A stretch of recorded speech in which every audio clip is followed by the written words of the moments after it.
It's almost time for the newest Indiana Jones, so we're going to review all of his prior adventures, starting here with Raiders of the Lost Ark. The franchise has had its ups and downs, but I think we're in good hands with this first one.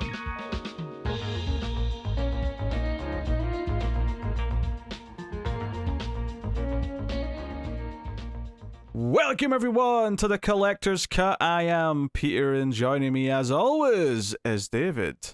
It's not the years, honey. It's the mileage. This is a movie podcast. We talk about movies, and we are starting off our new season. We are working our way through the Indiana Jones movies, of course, building up to the release of The Dial of Destiny, which we'll finish the season off with as a new release review. But obviously, we will begin with Raiders of the Lost Ark, and we'll start spoiler-free as we always do. Just in case you happen to be someone who's not watched it yet and would like to watch it before the new one comes out, but haven't yet and are watching or listening to this. I mean, I don't know what the demographics of the channel look like. I have to assume they're in the 18 to 35 year range is our primary peak. But if we happen to have any like preteens, I think that they would probably be unexposed to Raiders. It's possible. It's possible. So yeah, we'll get into it. So, you know, Indiana Jones adventure film series with a teacher / archaeologist who goes treasure hunting, and usually there's a maniacal villain as well to contend with. You know, it's set. This first film at least set in the, is it 30s? It's 1936. 36. There you go. Yeah. Yep. And when you say maniacal villain, like throw a dart and odds are you'll hit Nazis. So yeah, certainly at least in the first trilogy, there's they're all within that time span where it could be Nazis. So lo and behold, we have Nazis. So obviously we'd both seen this before. Well, I say that. Had you seen this before? No, I've never actually. No, of course I've seen this before. That being said, it's been at least a decade. Like, I have all the big points in my head, but there are some things going back to it that I just kind of forgot were part of this movie. I remember they were part of Indiana Jones in general, but I forgot they were actually part of this movie. Yeah, I mean, this is the one I've seen the most, for sure, because, you know, it's the best one. So, you know, we'll get to... Spoilers for the rest of the season, I guess, but... Well, at least from memory. I've not seen the others as much, and I've not seen Crystal Skull since theaters, so, you know, that'll be a pretty fresh revisit, that one. But, you know, the first film, of course, is about the Ark of the Covenant. It's Indiana Jones trying to beat the Nazis to get to it because Hitler wants it for the unlimited power that it has. Much like the villain in The Phantom, which was the bonus movie we did, which you can get on patreon.com/BailFuzzTV today. Wow. What a deal. What a bargain. A whole movie review? A whole movie review, yeah, starring Billy Zane. Jeez, he's everyone's favorite leading man. Anyway, so shameless plug aside. Yeah, so, you know, we got memorable villains. We got Harrison Ford as Indiana Jones. We have Karen Allen as the female lead, Marion. We have a very almost unrecognizable small role for Alfred Molina. Yeah, which is weird because, without getting too into it, he's billed in like the opening credits, as is everyone else, but he gets pretty high billing, all things considered, and then poof, gone. He must have been a respected actor in some capacity to get that billing, even though he's only got a small role. He's the Cameron Diaz of Raiders of the Lost Ark, you'd say. So is that really praise? The Cameron Diaz of Raiders? Well, as a reference to Scream, yeah, I would say it's... All right. Yeah, the well-known actor who's there for just basically the opening. Okay, fair enough. Yeah. It wasn't an insult, but I mean... Yeah. Actually, did I say Cameron Diaz? I meant Drew Barrymore. Yeah, I wasn't going to correct you, because I wasn't 100% sure myself, but I was like, I'm like 80% sure that's not Cameron Diaz. No, it's Drew Barrymore. All right. Just hand in your horror fan card at the door. It's fine. It was Charlie's Angels they did together, wasn't it? That's where I'm crossing my wires here for some reason. Yeah, there you go. Oh well. Anyway, so we'll get into the things. But I mean, usually I start with the simple question: Did you like the movie? But it feels a bit redundant with this one. But David, how did you Yes, feel about Raiders of the Lost Ark? I hated it. It was awful. No, of course it's Raiders. I mean, it's not. I think that there are a few little things that, being at a certain age, being in, I was roughly 18, 19, somewhere in that the last time I watched this. And I think there's a lot that I overlooked that I'm just now coming into my almost 30s, just being like, oh, well, did that really work as well as I thought it did back then? The same sort of way that if I rewatch like Fight Club, there are certain things I'm like, did that really work? Or was it just my teenage mind just thinking it's so damn cool that I overlooked a few things? I mean, it's still great. The cinematography, the score, dear Lord, the score. I could go on for half an hour just about this. We might go on for half an hour about just the score, but it's a great movie. Obviously, that doesn't need to be said. I do think that there might be one or two things I have to nitpick coming up, but it's not going to be anything that's damning the movie to be cut from the collection. Yeah, I mean, obviously it's great. I actually did kind of avoid these in childhood, and No. I didn't see them when I was a young kid. I saw a lot of other Spielberg. I saw E.T., I saw Jaws, I saw a lot of the other staples. My first ever movie in theaters was Jurassic Park. So I saw a lot of Spielberg growing up, but for some reason I dodged Indiana Jones through nothing but just chance. And it was when I was in sort of later high school, and I was at that stage where I was sort of buying DVD box sets and things like that, and I was buying things like the Godfather trilogy, and I was, movies that I was like, oh, I should get to these, and I've not seen them yet. This what stuck out, so I had the big chunky brown box set of the Indiana Jones. But back when it was only 3 movies, there was only 3 of them at the time. But so I watched it for the first time probably around the age of 16, 17, something there. Okay. And yeah, I really really like this one. It's it is an adventure movie. Obviously, I had seen things that have taken from it. Obviously, the 1999 version of The Mummy is very heavily inspired Oh, yeah. by Indiana Jones. I had, I think, already seen The Phantom, amusingly, which again is also very much in the vein of Indiana Jones. I would love for you just seeing a kid watching Indiana Jones after seeing The Phantom being like, wow, this movie's a ripoff. I mean, I think you're overestimating how much I remembered that movie by the time I was 16, 17. That's reasonable. It's not like I'd watched it at 14. It was fresh in my head. So I mean, I watched it just like a week ago, and I'm still a little bit lost on half the things that happened. I think that's fair.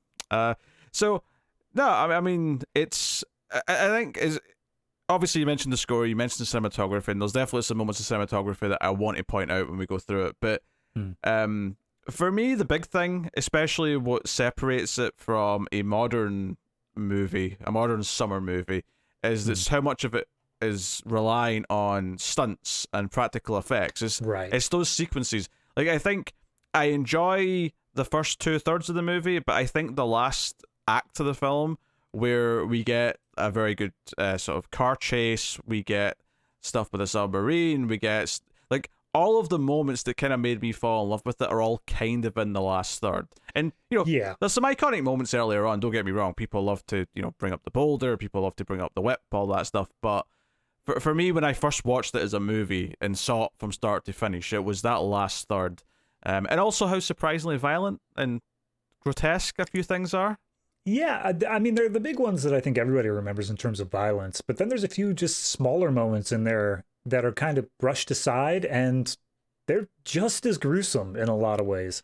But based off what you were saying, in that the third act is really where it hit, that's kind of one of my nitpicks in this movie, is that I agree 100%. And that's what makes, I think, pretty much the second act kind of hard to get through for me. It's not even the second act, it's even half the first act. Pretty much you got the iconic opening scene. And then from that point on, it just kind of feels like a series of vignettes that are just barely loosely tied together. And the one that really stuck out to me was the scene where Marion is introduced. Great scene, fantastic fight scene going on. But then at the end of it, she's like, okay, I'm in on this adventure now. And then it just it feels like a harsh cut into the next scene where there's this implication that a lot has happened in between, and yet we didn't get to see any of it. And that's that happens 2 or 3 times in this movie where it feels like there's a lot happening between these action-y filled scenes where we're developing the core plot that we're just left to the imagination. And I want to recognize at this point, though, this was a send back to the old serials of, these heroes going out and doing those things. And in that regard, I think it really works because you go to the theater, you go to the Nickelodeon or whatever it was at that point, you see these things super far separated, and it's kind of making this plot, but there is stuff that does happen in between each of these serial shorts. But I don't think that really serves it well in a feature film product. Yeah, it definitely has a unique flow to it, and it's something that I think fades away with the movies as they go. Like, again, it's been a while since I watched Crystal Skull, but I don't remember Crystal Skull feeling like that at all. I remember Crystal Skull just feeling like a modern movie, just happens to be Indiana Jones. Yeah. This is very much. I think also there's just moments of darkness. Like the opening is very dark in tone. Like the music's kind of sinister. It keeps Indy in silhouette. There's real threat to the traps. It's not until the end of the opening where a little bit of the more lighter side of the film kind of starts to sort of sprinkle in. It kind of takes us through a kind of a journey, if you will, to get to that point.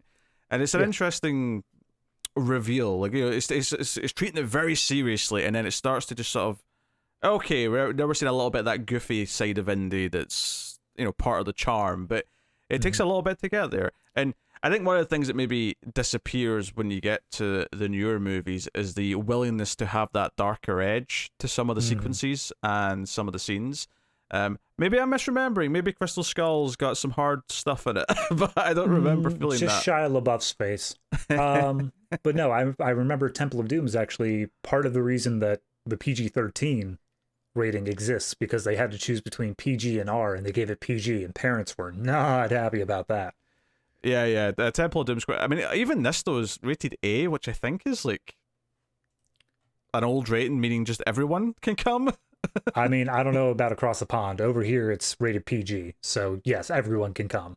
Which again feels, if you take the actual wording of parental guidance, it makes sense. But if you go by what is typically given a PG rating nowadays, it is astounding that this exists. Well, I don't know what an A is, because the A doesn't exist anymore. So.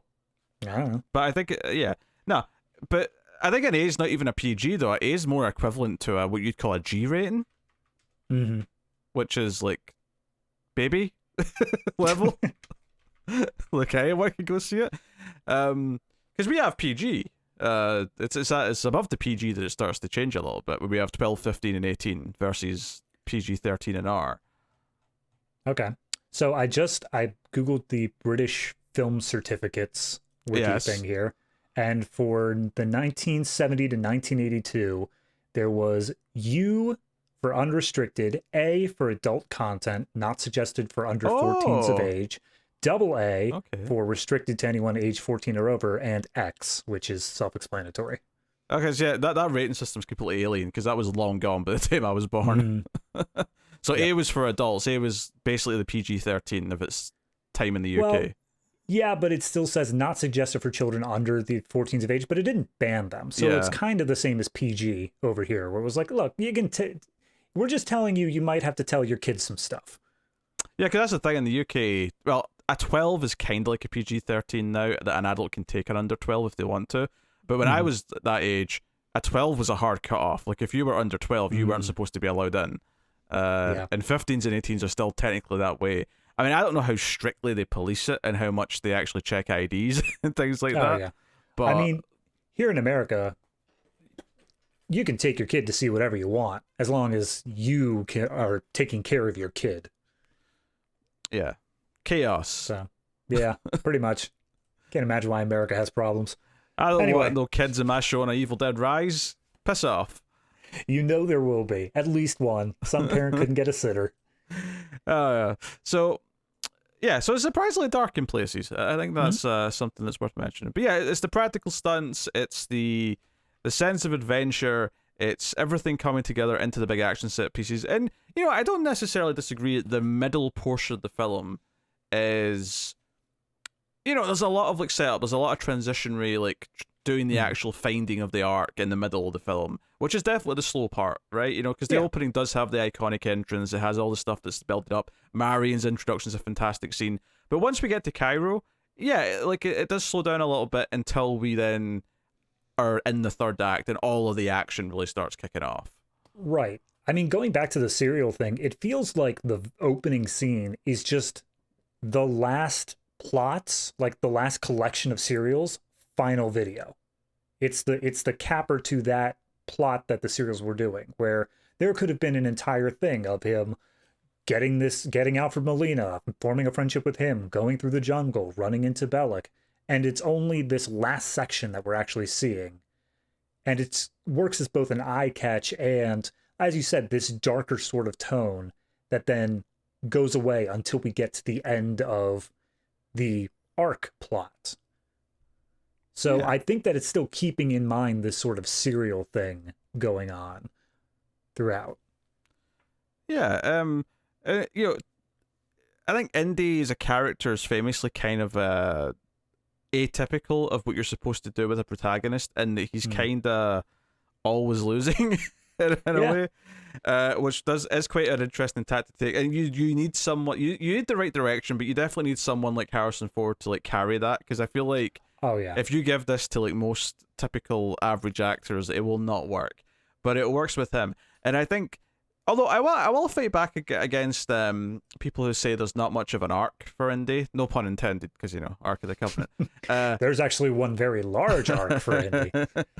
But I do think there is something. It's not big, it's not super deep, but I do think there is something there. And what was interesting is when I got to the end of the movie, I was thinking that the fact that where the sequels have to go, right? And I know Temple doesn't really count, because I think Temple's technically a prequel it's set before. But you didn't know that. Clearly, well, no, I've heard that, but I've also heard that it's just like a rumor that you can watch them pretty much in any order, because that's how the serials were back in the day, where everyone just kind of stays status quo enough that it can be viewed however you want. I've always taken it for granted that it was a prequel, but it doesn't really matter that much. But this is not the same as Dirty Harry, where they're like the sequels have to ruin the arc of the first film, because Indy's arc in this is not that important. But I think the little arc that is there does technically just have to not be ignored, but is unfortunately can't be like sort of referenced again, because it's all really to do with Marion, and because she's not in 2 and 3. I mean, she is in Crystal Skull, so, but she's not in the next 2, so we don't get to kind of like continue off. But it's not a big deal in this case though, because Indy's story in that sense for his character isn't as important as like whereas Dirty Harry, to compare it to that, Dirty Harry's story is the meat, it's the heart of the film, it's what the whole thing is about, right? On top of the hunting of the vicious killer. Whereas here, it's adventure, there's a villain, and it's an excuse for these action scenes, it's an excuse for these set piece moments, and for these scenarios, and that's what it is. And it never tries to pretend that it's more than that, and I think that's why it doesn't hurt that it isn't more than that. I do think this is the best one, because it's the purest in that sense, and I have the most fun with it. And I don't know if that's just because maybe there's diminishing returns a little bit with some of the sequels. Maybe it's just finding that balance. One of the interesting thing is, and maybe this goes along with what you said about the opening feel at the ending of a previous story. It does happen to set up something for later. Of course, it introduces certain characters and an antagonist and things like that. But I do think it's interesting that, again, compare it to a typical movie script and structure. Like, the opening spends a lot of time showing how capable Indy is with certain things, particularly like seeking out traps and avoiding them and being really resourceful and smart. I feel like the rest of the movie, most movies would like those skills, specifically the ones that he shows in the opening, would come back into it later. And the movie never does. It's just like, doesn't matter. Like, these are irrelevant now to the rest of the film. But for the most part, I mean, I'm not saying he doesn't get out of any traps, but that first part of the movie is so slow and methodical of him like sort of like eyeing things up and testing the waters, and catching things in advance. That's not quite anything that comes into play later on. Right. There was a story I heard a long time ago of when The Martian came out with Matt Damon, which I believe you have a review for, possibly by this point. We just recorded it a couple days ago. There you go. It'll be long up by the time this goes out, though. Okay, fair enough. But I heard somebody who was like really excited about watching it. They described it as that one scene in Apollo 13 where they had to get the air filters of different shapes to hook up and just extended for a whole movie. Like that's kind of like if you really enjoyed that one segment of it, that was great for The Martian. That's kind of what I felt here with this opening segment of Indiana Jones. I'm really, really into this, like him going through and just seeing these traps and like thinking his way out of it. And so the fact that it barely comes up for any rest of the movie, not to say it isn't there at all, it kind of let me down a little bit. I mean, obviously nowadays I knew it was coming, but I remember being a little bit let down before where I'm like, the only time it ever felt like we got back to that was later on when he's trapped in a pit. Yeah. And we'll obviously get to it, but that's the only time that it feels like it really was him looking around, taking in his surroundings and finding out how to escape this situation. And so I hold it ever so slightly against the film that the opening scene sets up this expectation of basically a puzzle game and then turns into just action shooter. Yeah. It's very good as an action movie, though. That's the thing. Oh, like, absolutely. Yeah. But yeah, no, like it's the sort of thing where that opening, like it does feel like there should be more of that later on, and there isn't. But it's one of those things where I don't really think about it too much, and I certainly didn't think about it the first time I watched it. It's the sort of thing where I've seen it enough times now, where I'm thinking about it more critically and I'm analyzing it. And some people would say you shouldn't analyze it; it's just a fun action movie. But like, you can analyze anything.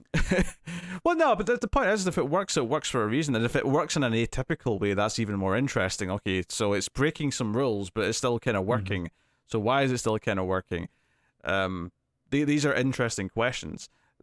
Obviously, it does a lot of really smart things with how it chooses to introduce characters, how to portray them, how to kind of maybe subvert expectations at points.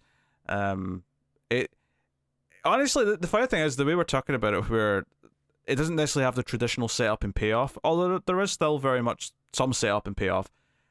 It kind of feels, and we're talking about the serialized nature of it, where it's almost like a series of shorts that are kind of linked together. Yeah. Although I do think that goes away a little bit as the movie goes on. I think once they're in Cairo, it starts to feel like it's just a regular movie past that point. I think that the moment the Ark is actually recovered, that's the moment where it just becomes one solid plot the whole way through. Yeah.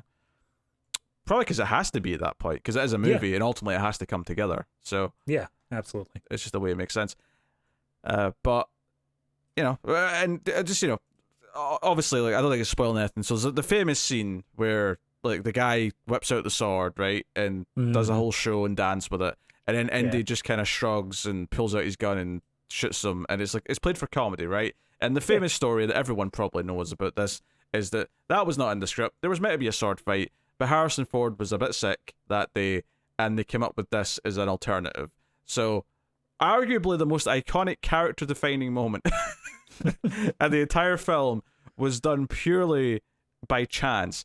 And it just makes it, the whole movie to me in a weird way feels like it's just a bunch of creative people just riffing as they go. And obviously that's not really true. They had a script, they had to have locations and all the rest of it, but it has kind of almost and then quality to it, but in the best possible way. And I'm wondering why, maybe the reason why I remember liking Last Crusade a fair bit, and I don't think Temple of Doom's bad, but I don't remember liking either of them as much of this, and I do wonder if the reason why none of them did live up to the first one for me, at least from memory, is just because, well, I don't know if just going back for more and then necessarily works, but as a one-time thing, with these creative people involved. And I'm even including George Lucas in that, and I don't often do that.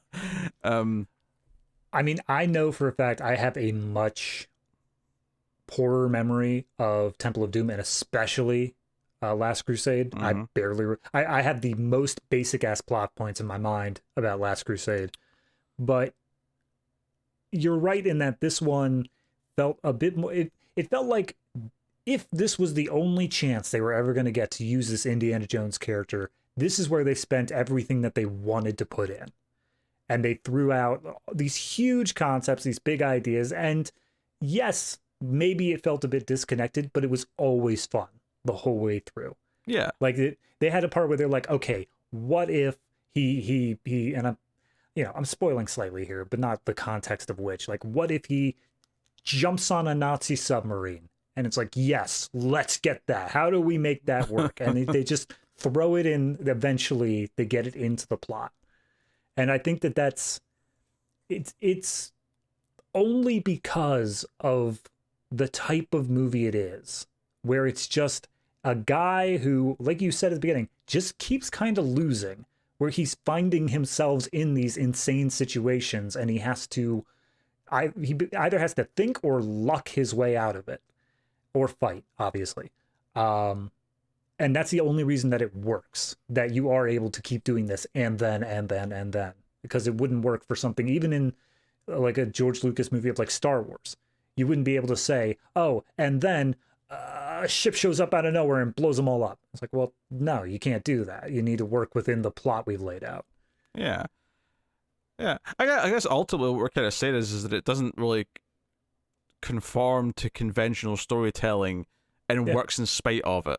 And, you know, obviously it's a great movie. Everyone agrees it's a great movie. It's been beloved for decades for a reason.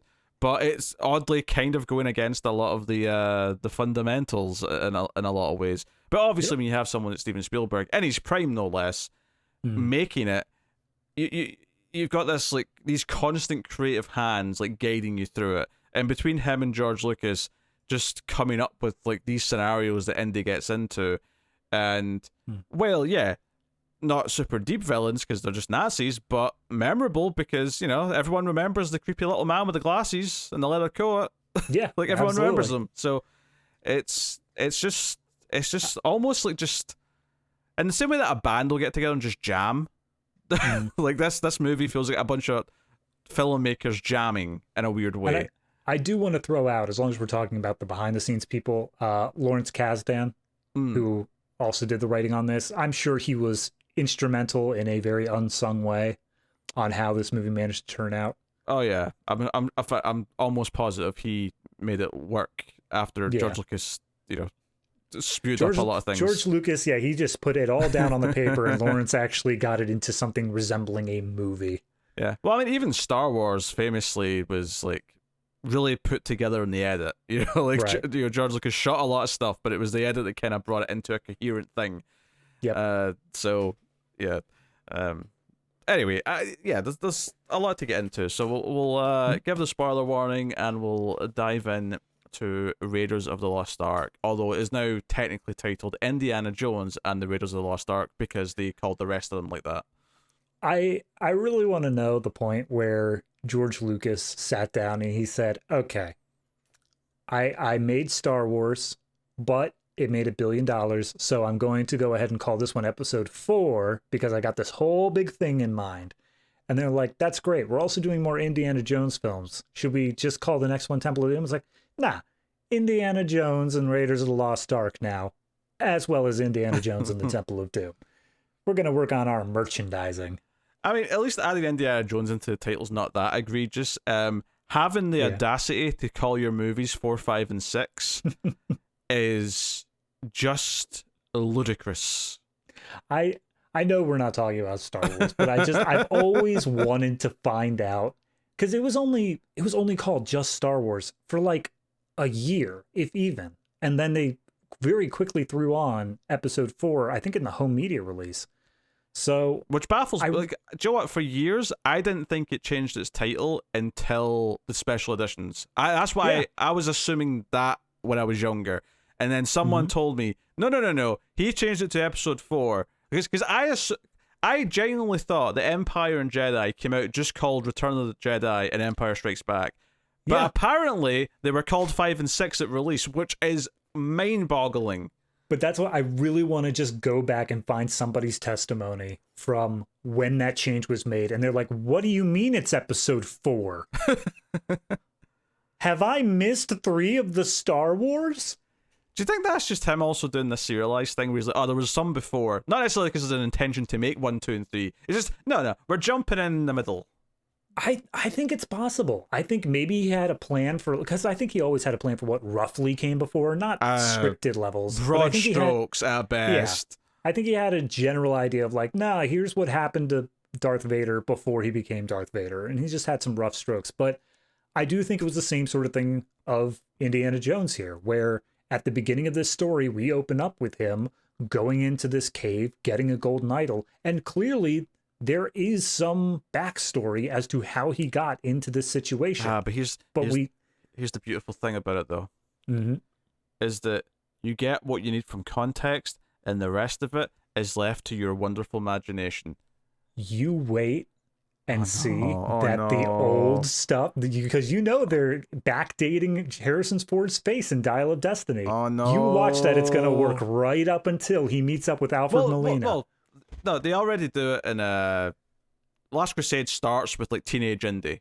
I'm sure, if I remember right. Yeah. Like, so they already getting the scar. Yeah, they've already done some of that, and I think I might be quite critical of that section of the third one. Actually, I don't really remember it very well.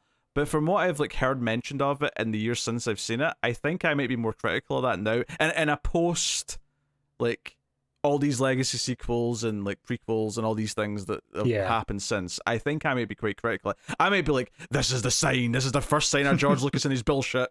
Is this scene? I mean, we'll find out when we get to the third one. But I've got a sneaking suspicion.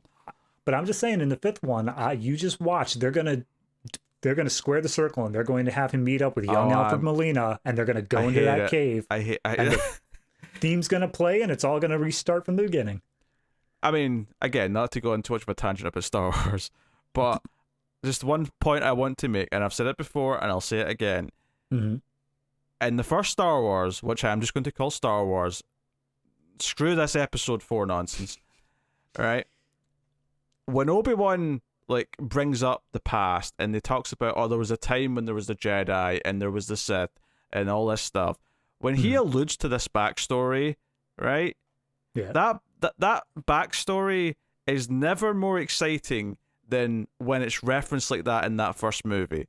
Seeing any of it play out in the prequels takes away all the mystique, and it makes it dull and they sit around and have meetings like politicians. It's so freaking boring. See, here's the thing. I think it could have been done interestingly, and could have. I think, it could have. But I do think that you're right in that there's something about just a throwaway line, a little mysterious thing. Yes. As soon as he says the Clone Wars, if we never saw the Clone Wars, it would have been this whole big thing in the fandom, and they could have made it everything they ever wanted. And instead, we do get it found out. Some people it works for, some people it doesn't. But I do think there is something to the mystery of leaving some things unsaid. And the problem with that is that once you do Clone Wars, which might make sense because if it was this big war in the galaxy that everyone knew about, it makes sense that it would have been a story in this backstory. But then you go one step further and you explain why someone has this thing. You go one step further, someone why has that thing. And then you go to the bottom of the barrel, and all before you know it, you're saying, you're on your own. I'll call you Han Solo. Piss off. Piss off. You're explaining things too much. Speaking of Han Solo and Harrison Ford. Nicely done, yes. Bring it back around. Anyway, so we're in spoilers. Yes. So yes, we have the fairly iconic at this point, the Paramount logo becoming the mountain, which they can't do with the new one because I don't think it's Paramount anymore. When I went to go rent this movie, it's still on Paramount Plus. Oh, interesting. Okay, maybe. So maybe there might be some linkage. I mean, I know Disney owns Lucasfilms as a whole, correct? Yeah, I wonder if like they're still in distribution for the first 4, and that's why it's still on. Yeah, maybe. I don't. You'd think Disney's lawyers would be all up on that, but yeah, that's interesting.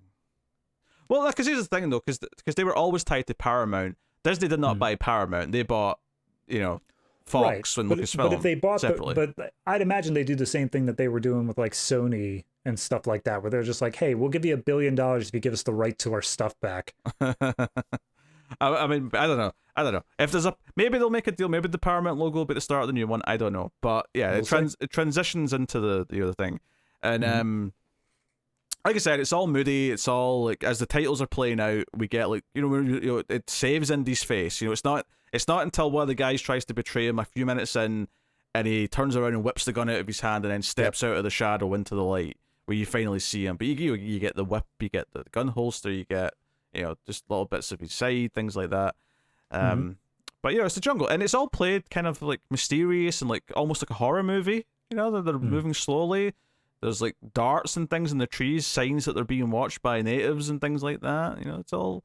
And then once they actually get to the tomb, it's quite spooky and it's filled with traps. And Indy's taking everything very seriously. He's saying, "Don't step in this thing. Don't go into the light." And we're seeing the traps come off. The skeleton of the man that he knew in his past that came here first. Because he mentions that he knew someone, and we find the skeleton, and he's like, "Oh shit! Oh well, he's had better days."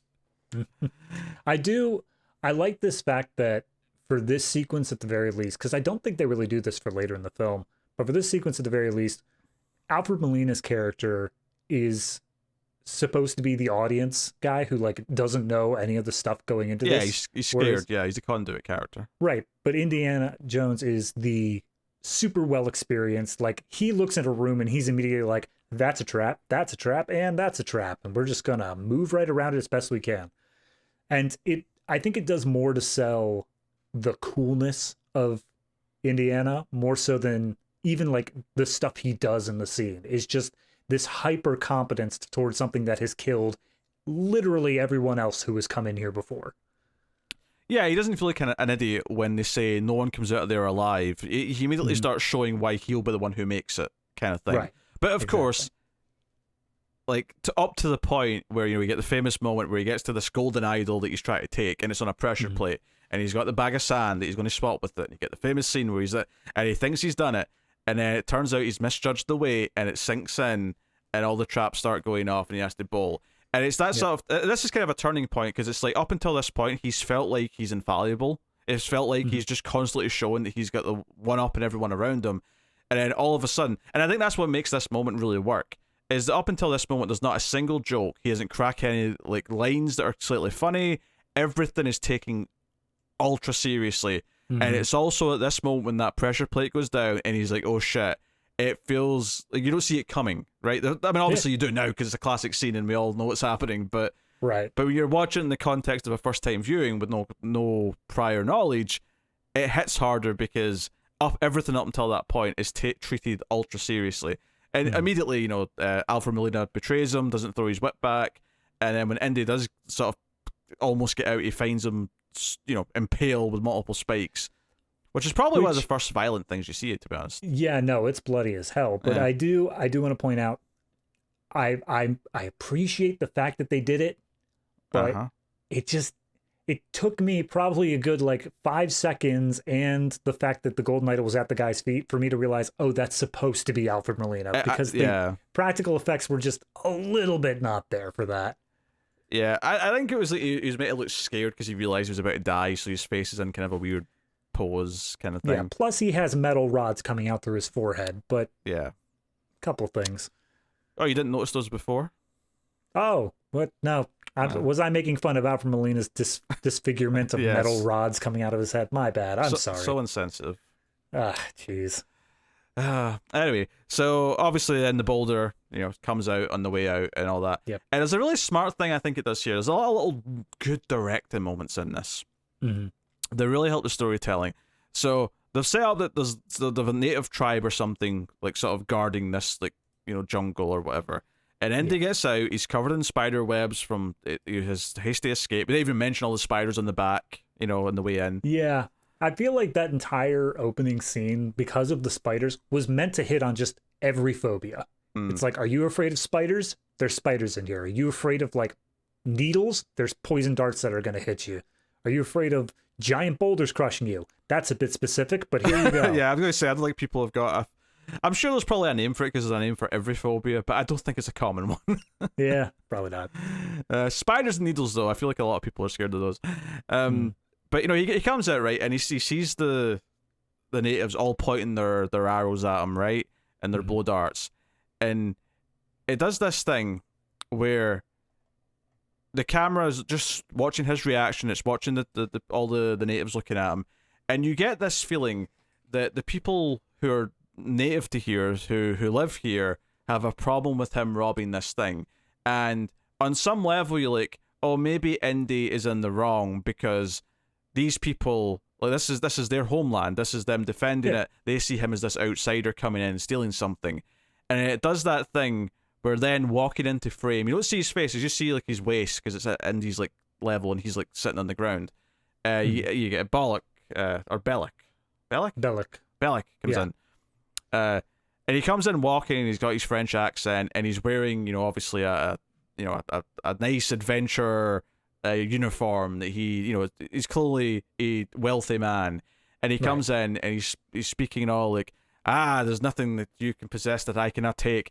And it's this great transition because you think, okay, it's this possibly just result of what Indy's doing in these natives, but then it reveals, no, they're working with an even worse version. They're working with this man who has either paid them or manipulated them or whatever it may be, but it's actually the complete opposite. You come out of that cave and you see Indy facing down this tribe, you think, oh no, he's facing the people who are going to protect it out of some sort of allegiance or because they believe in it. And then it's like, oh, no. Actually, it's the complete opposite. It's the rich treasure hunter who's not even going to do the work. He's worse than Indy. He's not going to go in and avoid all the traps. He's just going to take it out of his hand when Indy's like, held down at gunpoint, effectively. Yeah, which I do think this scene was creative, as you said, that this is their, like, at least some point of sacred ground. There's a reason why they are protecting this as the tribe.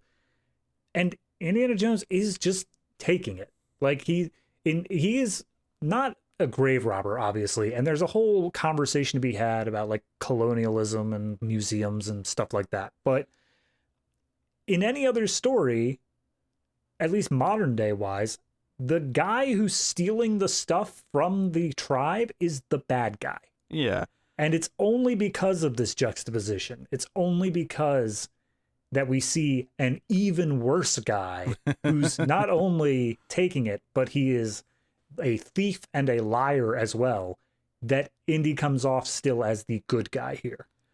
Yeah, I mean, this movie I don't think really wants to get into like the ethical side of the British Museum or anything like that. Yeah. It's kind of because this is the thing, like, I feel like in other movies where someone's going looking for something, either a bad guy's making them do it, right? And they're doing it kind of under duress. If you look at The Mummy, like, there's bad people involved that are trying to do it, and then Rachel Weisz's character just is doing it because she's genuinely, like, fascinated by it, but she's not doing it to steal anything and, like, take it back or whatever, right? Or maybe in some stories, the good guy will be doing it because they need the item. The item's going to save the world or something. There's a good reason to go get it. It's not just... Yeah. But Indy is literally just taking this back to a museum. Yeah, exactly. Like, I think that's what made it smart, though, when we get to the Ark, is that they specifically set it up of, like, yeah, he wants to put it in the museum. That is, he wants the Ark to be on display for all to see. That's still his character drive and motivation. But he's given a reason of saving the world on top of it, so that way we don't question the morality of him going out to get it in the first place. So, but like, Indy then comes off as a little bit more silly because when anybody runs away from the tribe and they're chasing him over the hill, it's inherently kind of a more goofy kind of moment for him. It's like, he's yelling "start the plane" as he's running, and the first time you hear the proper Indy theme kind of comes in a little bit as he swings on a vine to get to the plane.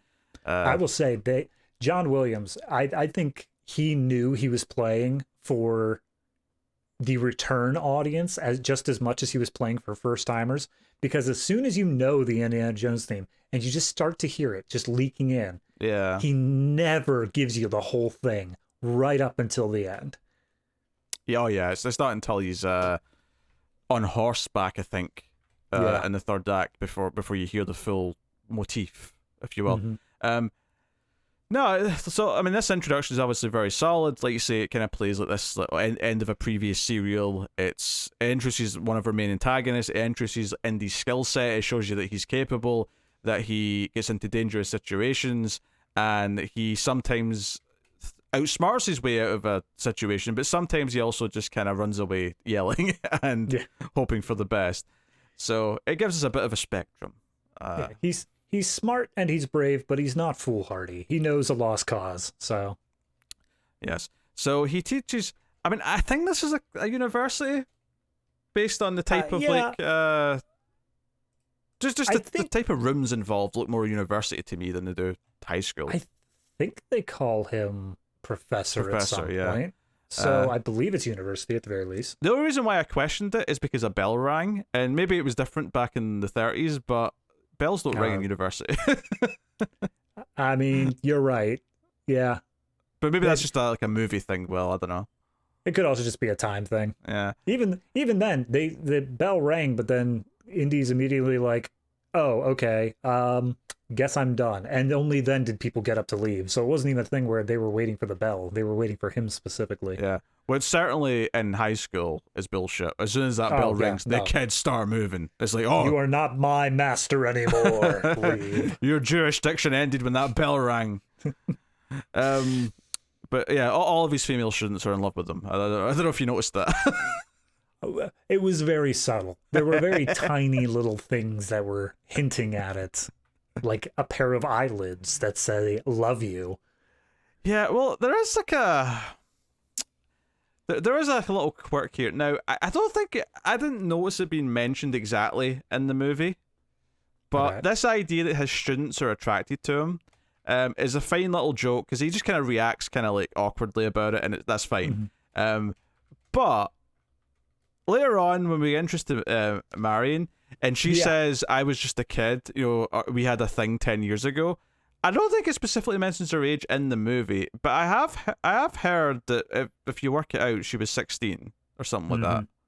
Yeah, I mean the way that the movie plays it out is that he was the understudy. He was the student of this Abner Ravenwood, who was also an archaeology professor. Her dad, and it seems like when he was studying under him, something happened between them, between Marion and Indy, and then he's the one who broke it off.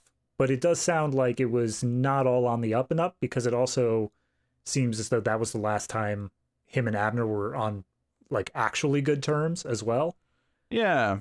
It doesn't really go into it. I think it's very much of the time, and I think this sort of thing is just more accepted in 1981. Right? Yeah. So they don't really feel the need to go into it too much. I mean, they're not necessarily saying he's a hero because he had, an affair with, a teenager. But at the same time, this is from an era where in movies that was a constant thing, right? Yeah, up until even through the 90s, that was a constant thing, and even the early 2000s. Even then, like you said, you had to work it out. You had to backdate. You had to do the math to figure it out. It's the movie just giving that bit of mystery, where it doesn't need to give you all of the details. You didn't need to sit there with a whole thing of like, here's why it was wrong, Indy. Yeah. Da da da da da. Which I'm only bringing it up here because just all the girls in his class all feeling this way about him does, like, it feels a bit weirder in hindsight because of that when you think about it. Because that at some point in his career he was like, yeah, no, I'd do that. That sounds like a good idea. Now, he wasn't actually a professor yet, but yes. Still, it's enough that he recognized that it was a problem as well. Yes. So, but no, some Americans show up and they want to talk to Indy because they've intercepted some Nazi communications about some relics, specifically the Ark of the Covenant. So, interesting little detail about this scene, actually, where they have this conversation is just I was thinking about it as I was watching it, is the symbolism of where this scene takes place. They're on a stage in what looks to be sort of a makeshift lecture hall, because there's a blackboard on the stage, there's a bunch of empty seats, as if people give big lectures to big classes in here. Yeah. And I just thought that was kind of interesting that effectively what happens in the scene is he does give a lecture to these two guys about what these things they're talking about, and he draws stuff on the board, yada yada yada.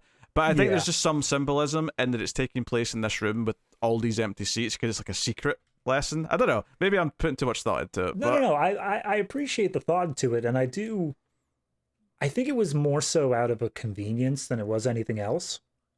I couldn't tell you specifically why. It just feels that way. And mainly because the fact of, if this were actually this like super secret thing that's highly confidential during the World War II where there are freaking spies everywhere, I wouldn't host this in the biggest room of the college. It seems like a poorly thought out idea. Well, it's not World War II yet, technically, but... Okay, well, leading up to the Nazis, there are still spies. Clearly, because they intercepted communication. Well, there are Nazis. The Nazis came out of power in 1933. World War II started in 1939. Right, but what I'm saying is that they have intercepted communication, so therefore there are already spies. Oh, yeah. So regardless of if we're actually in World War II or not, the spies that are informing on the different powers are in existence. Oh, yeah, I'm not disputing that. Okay. You're just hanging up on, I said, World War II. Yes. Well, no, but like, I think... To the point you were saying about this is more of a thing of convenience, I don't think so. I think this is an intentional director choice, but you can argue that it doesn't make any sense that they'd be okay with having that meeting in here. I don't really think it matters that much, but no, it doesn't at all. Like I said, it's the smallest little nitpick. I don't really care that much about it. Yeah, the symbolism is just kind of what I was getting at, because I feel like that's more what Spielberg. The symbolism and the visual motifs are more kind of what feel like are important in this movie. Which, you know, when it leads us to Marion's bar and like Indy's introduction is like his shadow on the wall in front of her. That is a great visual. It's a great moment that, you know, is played to great effect. I just want to take 1 second here they do a fantastic job of balancing stuff happening in the foreground and then smaller stuff happening in the background.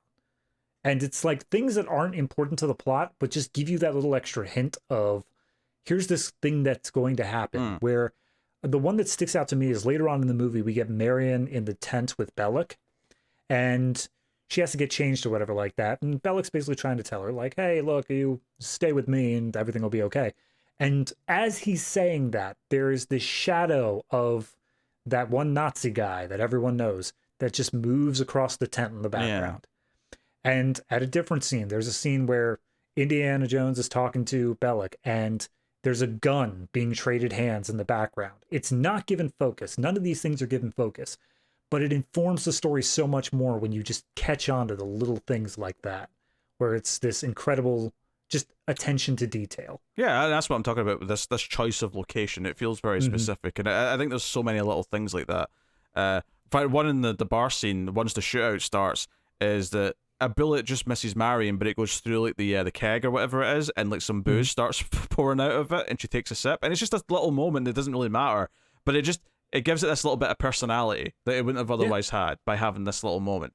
And it's very important as well, because even before Indy shows up, it introduces that she, and the reason why he's there, of course, is just because her father had the top of the staff that's going to reveal the location of the Ark, right? That's she has a medallion thing. That's it. I don't need to know, right? Everything boils down to there's a MacGuffin. Someone has the MacGuffin, the other person goes there to get the MacGuffin, right? That's all you need to know. The only thing that changes is what MacGuffin are we currently on. Yes.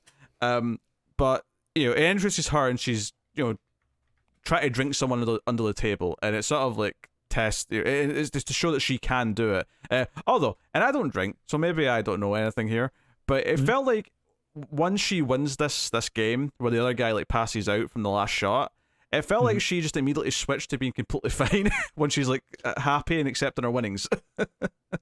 I think you were talking about intentional choices. I think that was also an intentional choice where maybe, she keeps baiting this guy by like saying like, "Oh, you're about to win. I'm super woozy," and then all of a sudden, as soon as she wins, she's like, "All right, everybody, I was never going to be under the table." You're saying she was faking it basically just to give him a false sense of security. Okay, but I can accept that. But that's what I also think is so good. Like we were talking about Indiana Jones showing up in this movie and how the first scene that he was in defines everything you need to know about the character. This does the same thing for Marion. Mm-hmm.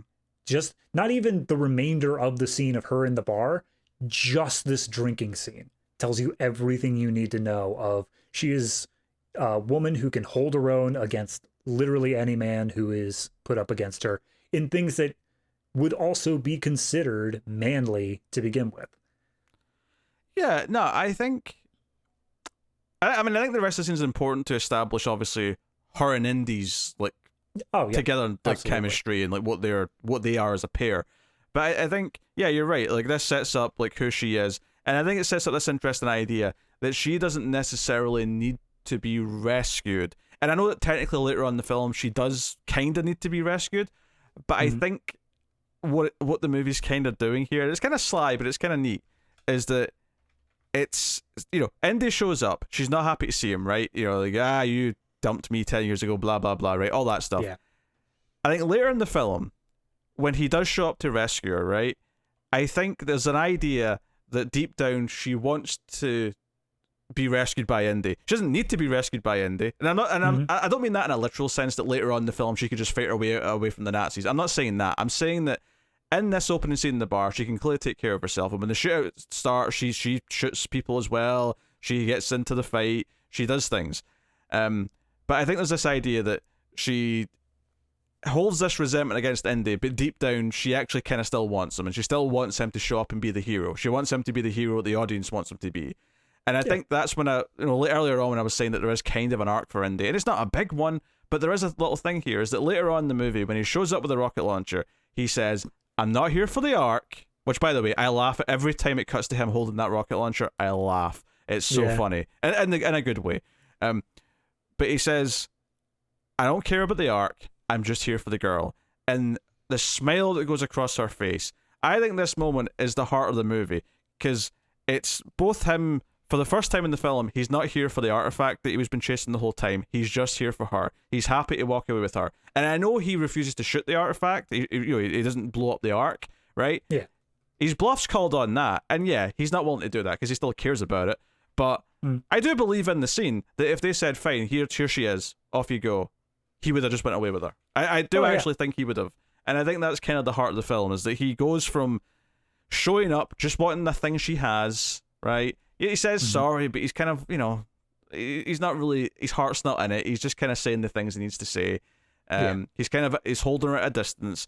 And then obviously over the course of the film, he cares about her. He wants to save her. At one point, he literally leaves her captive because it'll ruin the plan if he rescues her too soon.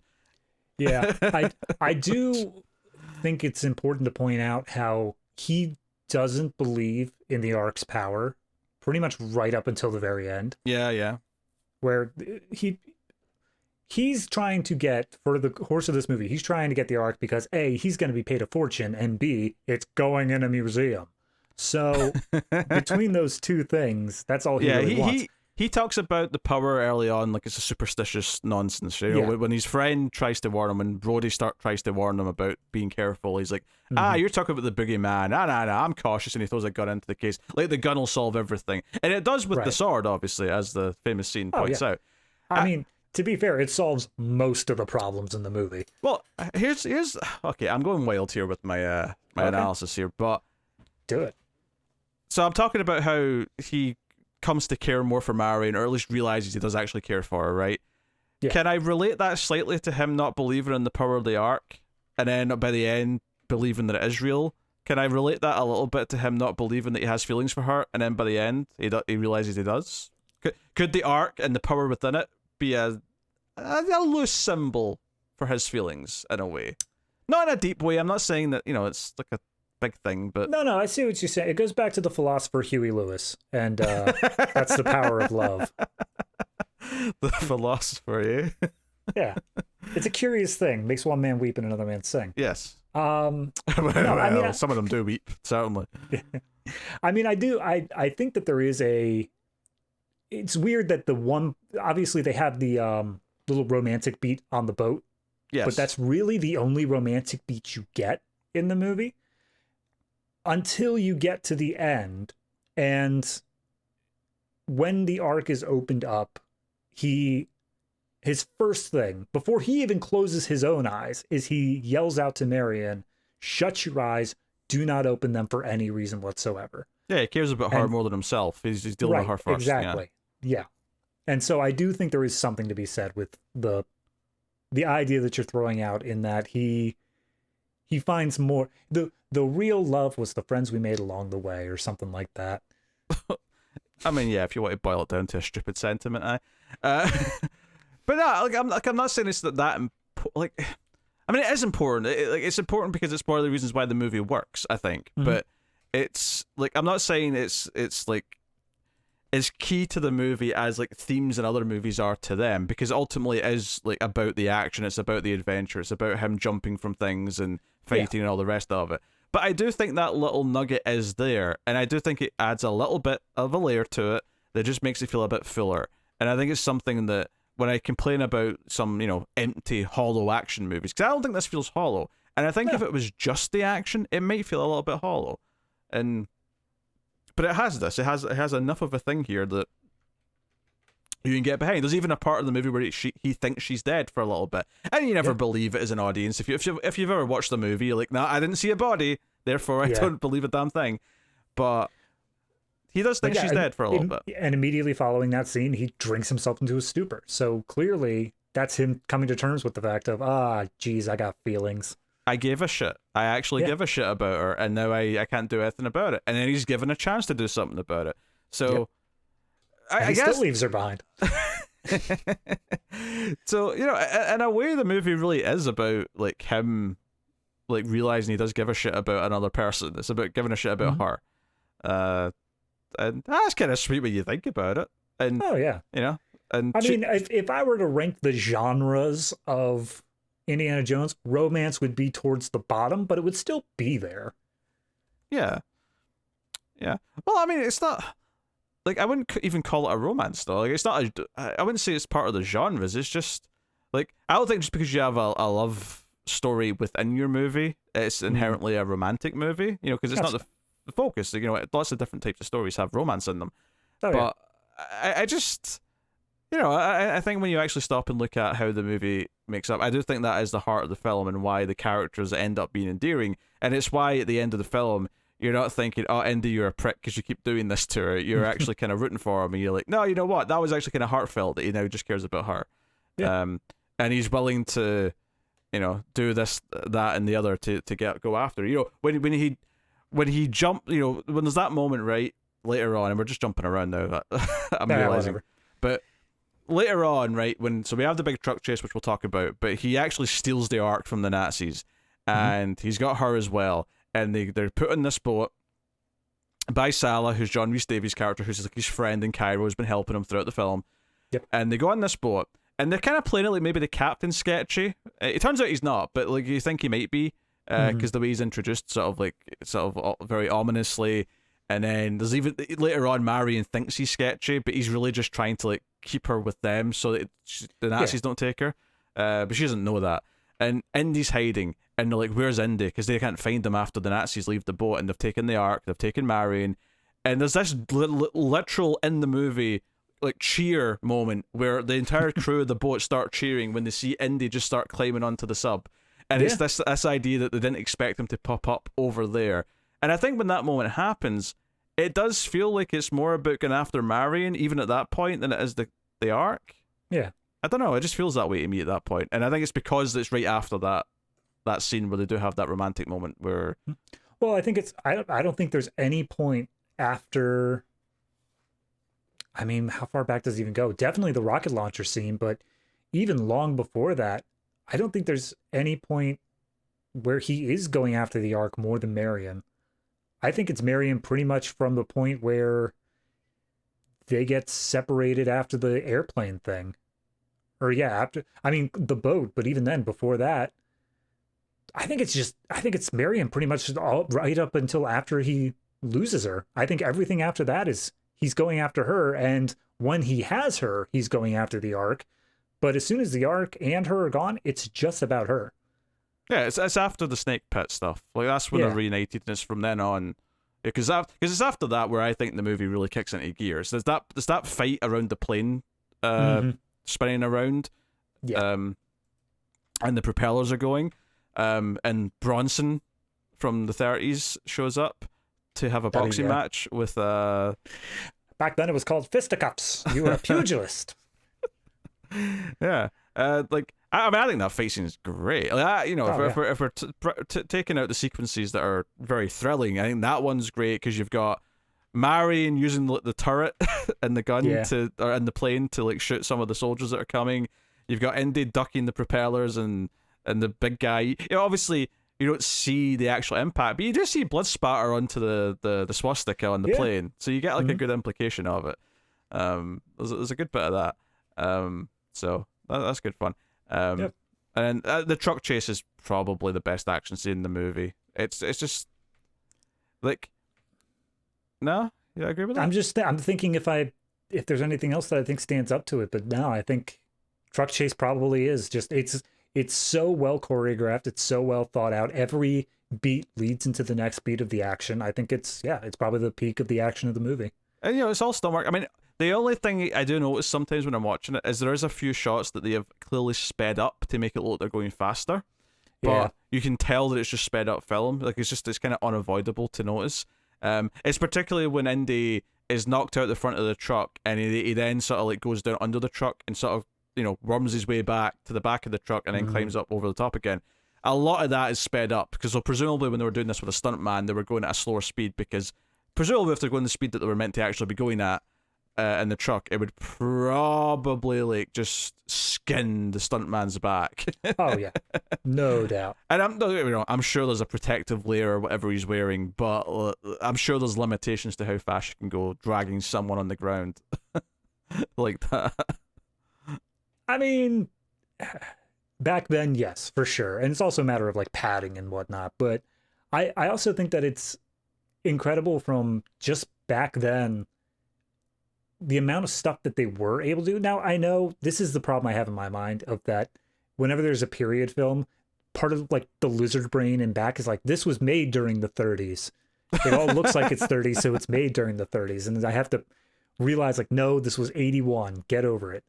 But I do think that there's only maybe 4 scenes in this whole movie that I think, I can only think of 2 at the moment. I'm just bumping up the numbers because I'm assuming I missed some, but there's only like 2 scenes in this movie that use actual special effects rather than practical effects. And it's amazing to me how much they got done with just practical effects. Oh yeah. The one that sticks out is when they're digging for where the Ark is, and there's like this sort of like lightning in the background, and it looks quite green screeny for the time period. Yeah, when there's the 2 scenes are the lightning in the background and the spirits flying around when they open the Ark. And the spirits are done really well because it's all painted in. I think that they managed to make that look great. But having to paint out the backgrounds of whatever Indy was standing in front of, that's where they were like, okay, maybe not the best. Yeah. Also, I do notice a few of the action figures they use. When the Germans are all dying around the Ark at the end and the flames are coming out, you can see like a few like, mannequins or whatever they are for the soldiers, like sort of sitting completely still, waiting for the flames to hit them. Obviously, I mean, that leads us naturally into the brutal stuff, which is obviously the face melting at the end. Everyone remembers when the Ark is owned, which looks great, especially on the main bad guy. The guy with the glasses and the hat and the leather jacket. Yeah. We've mentioned him a few times. Let me see if I can get his actual name here. It was Toht. T-O-H-T. Touch. Okay. Toht. Yeah, he obviously is very memorable. He has kind of a slimy presence to him when he comes in, Fraulein this, Fraulein that. The coat hanger moment where he pulled... I completely forgot that was even a moment, and it got me. Like, I was caught off guard by it. Yeah, he walks in, he pulls out this contraption. It's like, like a stick that breaks into multiple parts, and you're like, oh, this is some sort of torture device. And then he forms it around, and it turns into a coat hanger for his coat, and that's all it is. Yep. And even the characters in the scene like breathe a little sigh of relief, like they thought it was some sort of like, oh, where's that going? I mean, it's supposed to be a comedy beat, and it works. Like, it absolutely is. And it's so strange to have this comedy beat in such a tense moment. Like you said, we thought she was about to be tortured, and then they managed to jam in a little joke there just because, hey, why not? Well, I think it works because it's like relieving a stress, because the threat of torture is still there. That's still the implication that he's here to do that. Yeah. As we go on, but it's also just it's not a silly joke either, though. Like it shows how on edge like Marion and even like the French guy is, because they're both like like holding their breath. Like, what was this thing? The other ones that stuck out to me is during the bar scene, there's a guy on fire that Indy shoots in the head, and it just looks quite brutal. Yeah, there was that, because it's weird. In the same scene, we had a bait and switch where there's a guy who has his gun trained on Indy, and then you hear the gunshot sound effect. And then you cut back to him and he just does the thing where he spurts out blood from his mouth and falls over. And that's like the PG way to do it. But then not 30 seconds earlier, you got headshot while on fire. Yes. And so it just felt like there was different levels of the censor going on there. Yeah, and then obviously Tot has the, I'll call it the Home Alone, where he goes to pick up the medallion, but because it's around fire, it burns his hand, and he runs outside and sticks his hand in the snow, which maybe I just forgot about it, but I don't know if I noticed before, the reason why the Germans are able to have... right. But they need this medallion to put on a staff, and it'll like point, when the light shines through it, it'll point to where the Ark is, right? And they've made a duplicate, and Indy finds this out. Oh, they've got a duplicate, but it only has stuff on one side. It only has markings on one side. They say, how could they have that, and how have they only got one side of it right? So therefore, their outcome's wrong. They've got the wrong location. Yeah, that's a plot point. I think this was the first time I realized that when Tot shows up and he holds up his hand to say the Hail Hitler thing, and he's got like it burned into his hand. I'm like, oh, that's how they made the duplicate with only one side. Right. Yep. Because it's in the moment when he has it burned into his hand, it's played again almost as like a comedy beat. Because like you said, it's Home Alone. He holds onto it for a comically long time. You see him scream and then just literally run through a window. It's all comedic, but then it actually relates back into the plot, which I don't think because it was a comedic beat, you're not thinking about it. You're not thinking about it until it gets to the point where he shows his hand and it's like, oh, right, that happened. That was a thing.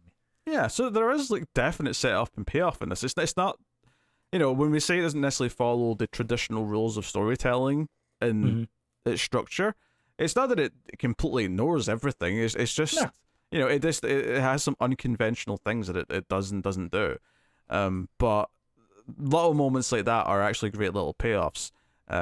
So yeah, the middle, like obviously the Cairo has the chase in the marketplace with the guy with the sword. Marion hides in the basket, which is how she gets kidnapped the first time. You would think that she's dead because the truck blows up. We don't really, but we're supposed to. So you've got that, and like you said, Indy drinks himself into a stupor after that when he thinks she's dead. But the search goes on, and they use the real medallion to find the location.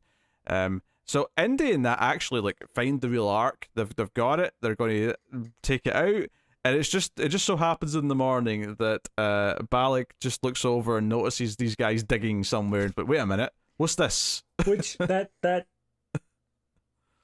I appreciate that, because they did nothing to mask that they were just digging in a totally different area. Yep. So I appreciate the fact that it's just one guy's like, why are they up? I'm going to go check that out.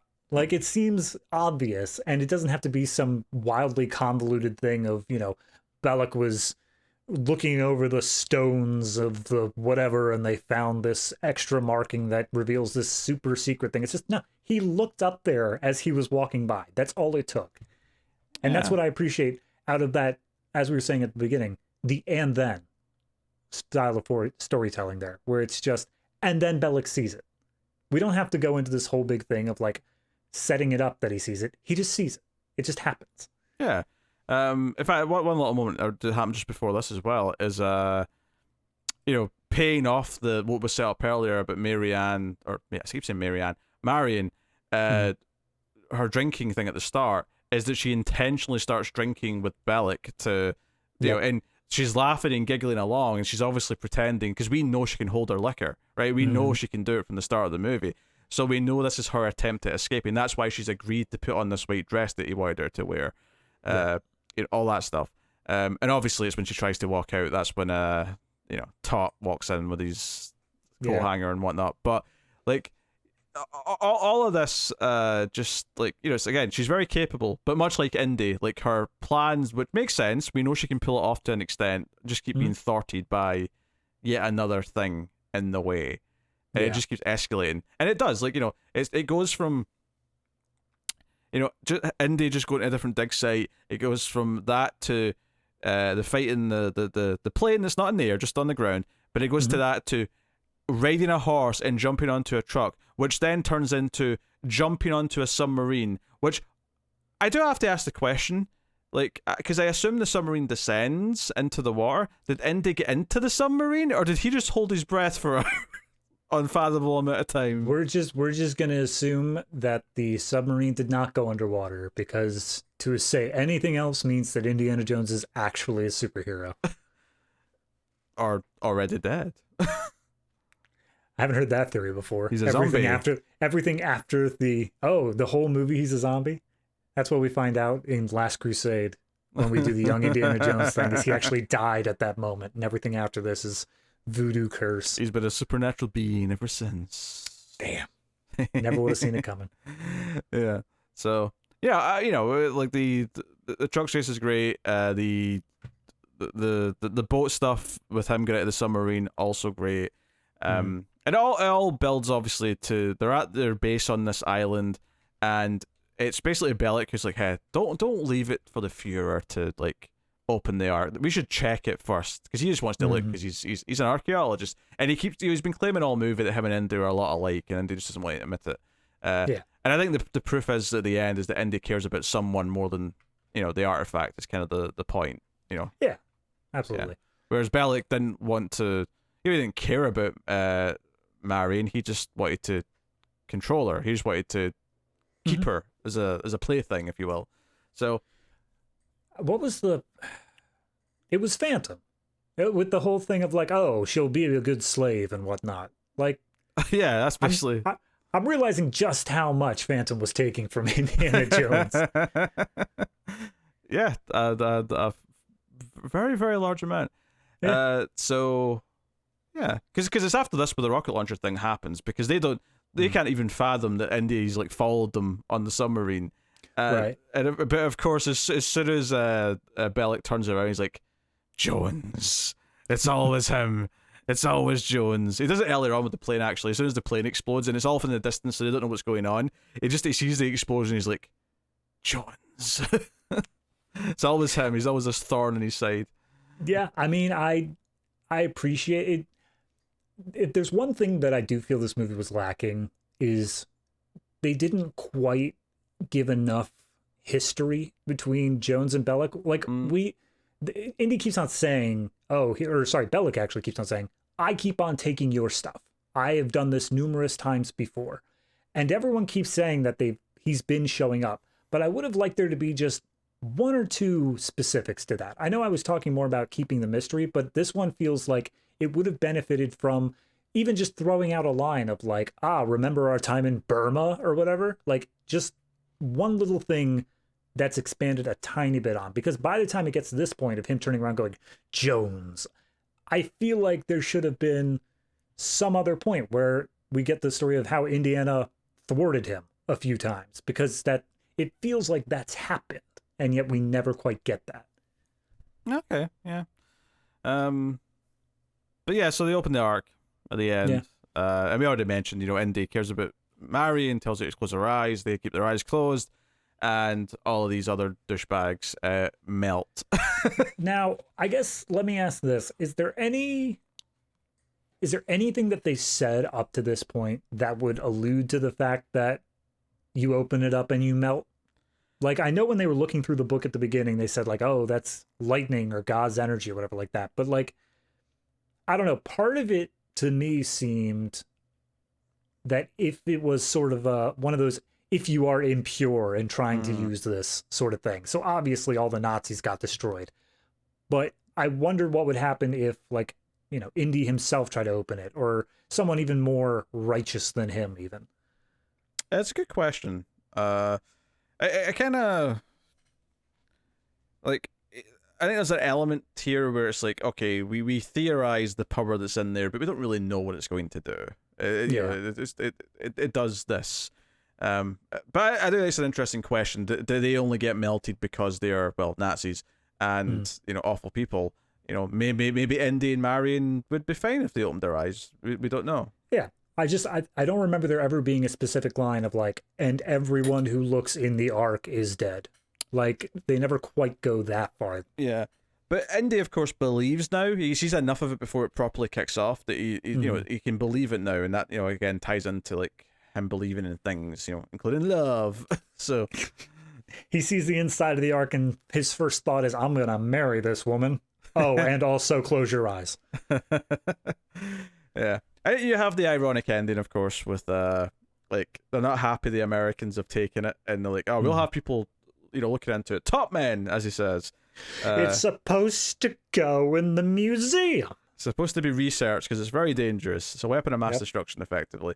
With the famous ending of just it being in this giant government warehouse where it might never be looked at ever again.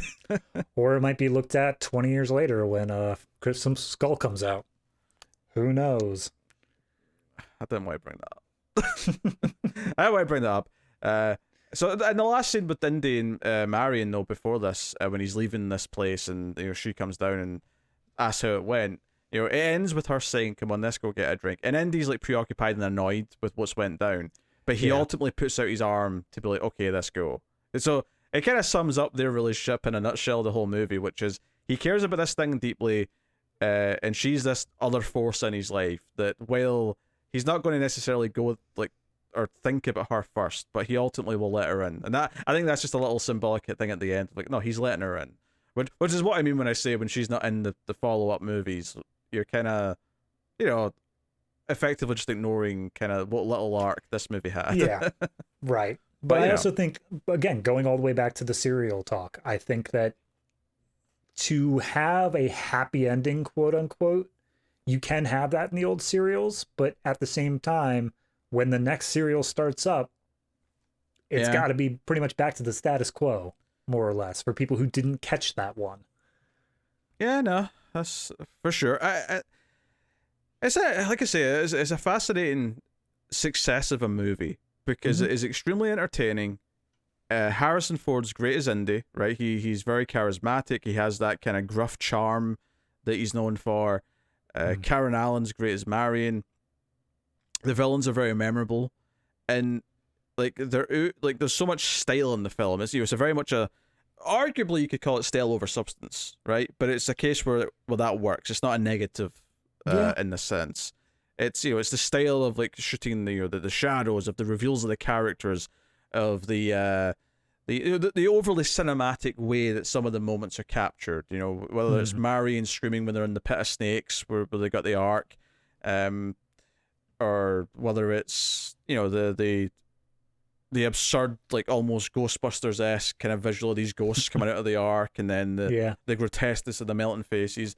It's a movie just full of like creativity and just like, you know, as we say, it's like and then, and kind of works in that sense. And I don't know, like, if you can mimic exactly what Raiders is and make it successful. I think any sort of follow-up indie that does work has to kind of be slightly something different, and that's why I'm actually excited to look at the sequels again and sort of see like if they do feel different in their structure and how they play out the story. Did they try and just mimic what Raiders did? And I'm definitely fascinated like if the new one does, because I don't know if you could just mimic the structure of this in a new Indiana Jones movie. I feel like you'd have to like make a different type of movie now. Yeah, no, I mean, I also think just the market has also changed, because as much as we appreciate this movie for what it is and how well crafted it is, if this specific movie, just completely one for one, came out in 2023, I don't think it would be as appreciated. I don't think it would be as good, really. Like, the tastes of the audience have changed, and if this were dropped in 2023, rather than having the frame of it, the lens of it being 40 years removed, I think that changes how it is perceived, even in a meta sense. I think that's almost an impossible scenario to discuss because some things just would be different, even if you were effectively taking the exact same script and making it today. There'd be some things that would just be different because of the time period. But I mean, I guess the way that I'm talking about it is if you had somebody who's never heard of Indiana Jones before, he had no idea when it was released, and you showed him this with no context that it came out in 1980, how would they perceive it? Well, I think it's a yes and no thing because I think would it be as mass market successful? Probably, definitely not. But I do think it would probably, because one of the things about watching a movie like this, when you're used to what modern movies are, and might be sick of what a lot of modern blockbusters are, this is actually quite refreshing. I think there's a certain portion of the film audience that would probably get quite attached to it just because it's offering something different. Oh yeah, no doubt. I no lie, not less than an hour before we started this review, I re-listened to our Uncharted review. Okay. And we were, every once in a while, we were just throwing the comparison to like, here's why it sucks compared to Indiana Jones. Yeah, and that was when it wasn't as fresh in our heads. I can only imagine what I'd think if I watched Uncharted right now. Like if I went and watched Uncharted, I'm not going to, but if I did, I can only imagine the comparisons and how even poorer that movie would look in my eyes with this fresh in my head. Yeah. And I mean, I still have it burned into my brain somewhere, and it's definitely not standing up to this movie at all. So there is something to, you have to come up with your own thing, and this was its own thing in 1981. It was its own fresh idea, and I think that it really worked with what it had the whole way through. Yeah. And which is not to give it to say that it's this low budget movie. It wasn't. It was a Steven Spielberg, George Lucas movie. It had, for its time, a respectably big budget. It was. I mean, I'm looking at the tagline right here, from the creators of Star Wars and Jaws. So yes, that movie had money by the time standards. So but that's what I think it is. I think it's people in their prime with this creativity, just riffing and doing stuff they like. And let's face it, George Lucas, he has Star Wars, he has his hand in Indiana Jones. And both of them in some way are inspired heavily by serials and a few other things. Star Wars obviously also dips into Kurosawa and some other stuff as well, but but they're both based on these serials. It's almost like even George Lucas is guilty of just being a nostalgia like hoarder. No, but I think that's a good point though, is that the things that these people made were things that were nostalgic to them, and they just took the best aspects of them, adapted them into a slightly modern age, but still just presented them as innocently as the things that they remember from their past. Yeah, the big difference though is that they're presented as new things, whereas we're getting, here's the 7th sequel to something because we want to milk this specific IP for nostalgia. Right. I mean, just the fact we're getting a 5th Indiana Jones movie in 2023. I said the words 40 years removed, and we're still doing that. And Star Wars episode, who knows what, will be coming out eventually. Actually, this actually feeds into something I've brought up before, just in talking about Stranger Things, is that I think Stranger Things is really great. And people say, well, it's this like homage and this nostalgia for like all these things from the 80s. Yeah. How is that any, less cynical than, these nostalgia movies that are coming out? And my argument always was, and I'm just more solidified having this conversation in my mind, is that it's paying homage to what all those movies in that time period made me feel watching them, right? It's paying homage to Aliens, it's paying homage to the Goonies and E.T., and it's paying homage to all these different things, but it's using the ideas and the themes and the feelings that those evoked, and it's trying to repackage them into something in its own way, in its own voice. Whereas when you go see, I don't know, Ghostbusters Afterlife, it's just, hey, remember Ghostbusters and how good Ghostbusters was? Let's all jack off about Ghostbusters for the next 2 hours. Yeah. No, it's the difference between, like you said, the homage for the feelings, repackaging that, rather than literally bringing back Michael Keaton to say, let's get nuts. Oh my God. I cannot even begin to describe how much I groaned at the sound of that. But that's the thing. Stranger Things as to the properties from, not specifically Raiders because that's slightly different, but like Right. Stranger Things as to a good dozen properties in the 80s, what Star Wars and Indiana Jones are to the serials of the Right. of the 30s and 40s and that sort of time period. Like Star Wars specifically, I think the biggest one was Flash Gordon, the Flash Gordon serials from back then. This is the same thing there, where Indiana Jones had its own serials. Stranger Things was, I mean, you go back to the very beginning of Stranger Things, you can very clearly pick out the first season. Like, this is the teenager plot is specifically like the slasher movies. The kids plot is specifically like E.T. and films like that. Yeah, yeah. Like, you can pick out what things it's homaging, but it's never direct enough where it feels like, oh, they're just parodying or, oh, they're just spoofing. It's the feeling that it involves. Absolutely. So I'm definitely going to use this in arguments in the future when this comes up, that All right. Indie and Star Wars were already what Stranger Things is for that generation. And maybe not to the same extent where I don't think the audience is seeing these movies when they came out Right. were that into those things from that time period, but I don't think it matters. That's also just an issue. That's an issue of accessibility as well. Oh, sure. Like, sure. Absolutely. Yeah.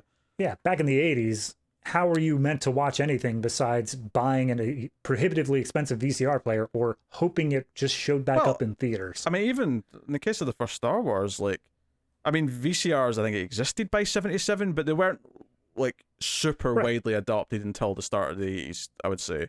Yeah, exactly. Prohibitively expensive. So, like, yeah. So the era those serials all came out in were decades before there was such a thing as home media formats. And even then, the home media wasn't publishing the serials. No.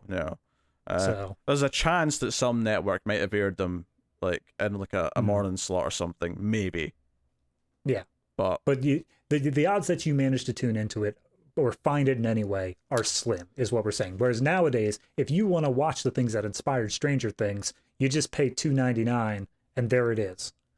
Yeah. So $2.99 is a bit optimistic, but aye, sure. Have you seen Netflix's prices recently? I mean, I was talking more from like a renting standpoint, but you can't rent a season of Stranger Things, but no, I was talking about the inspirations, like sure, yeah, Nightmare on Elm Street and whatnot. Oh yeah, of course, yeah, you can rent those. Yeah. And it's even that part of it leads into just how, because of technology and time and how generations are different, like how it's different for us and these modern properties versus those old properties for them back in the 70s and 80s. But yeah, I don't know. It's interesting. But see, that's the one thing, and we'll get to it when we get to Crystal Skull, but that's the one thing I really remember from that movie is that there's so many large swaths of that movie that are just jacking themselves off over, hey, it's Indiana Jones, the first one in like 30 years. Let's just talk about all the things he used to do back in the day. As opposed to this, which is indirectly trying to be something that harkens back to all the feelings that those serials are supposed to make you feel. Exactly. So obviously this series will have its ups and downs as we go through it. Yeah.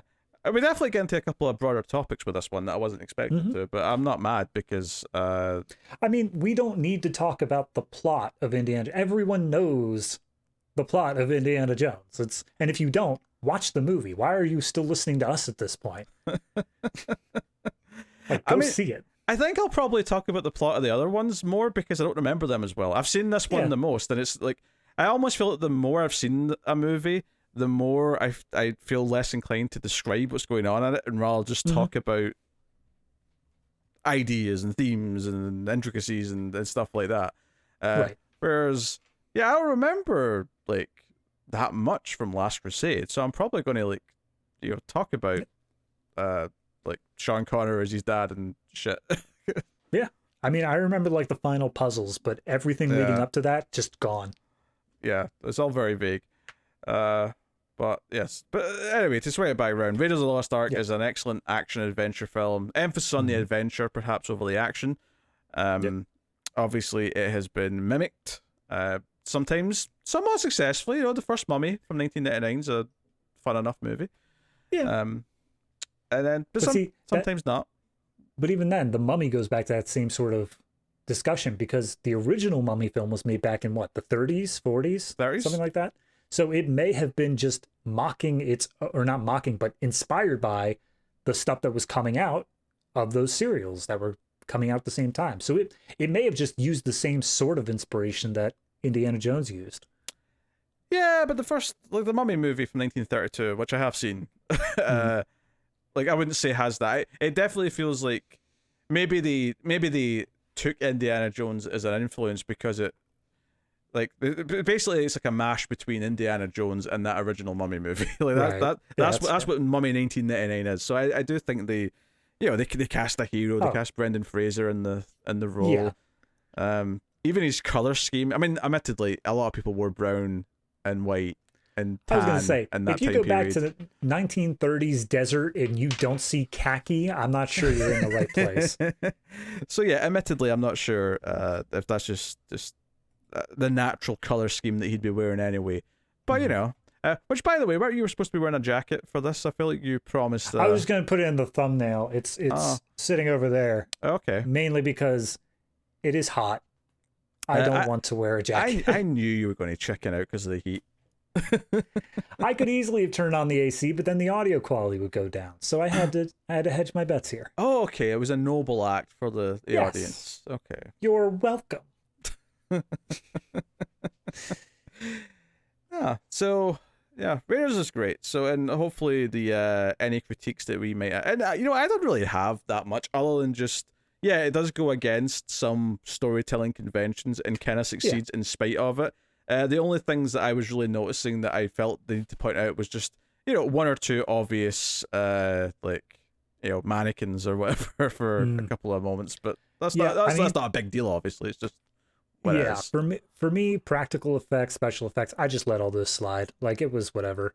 The only thing that I really felt the need to nitpick was the fact that from the bar scene to, I guess I would say them digging up the Ark scene just felt like a series of vignettes that weren't as strongly linked as they should have been.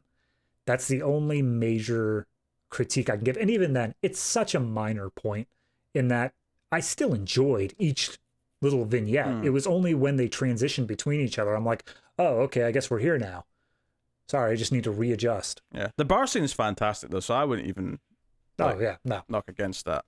That's great. I think if there was one thing character-wise that I want to critique, it's the Nazi monkey, because I appreciate the fact that the monkey is supposed to be this spy for the Nazis, but at the same time it ends up being nothing. Like, it's only used during the basket chase scene and then the monkey just dies. Oh yeah, we didn't talk about the monkey that much, did we? Yeah. Yeah, the monkey's introduced and it's basically just used to show that someone tried to poison Indy. Yeah. And the monkey but there's a good like 30 minutes in between its introduction to the monkey died instead. Like, and during that plot, he's a Nazi monkey used as a spy to try to track down Indy and Marion. It's just a strange little subplot. And I don't dislike it, but it just feels so strangely out of place in this story otherwise. Yeah, that's fair.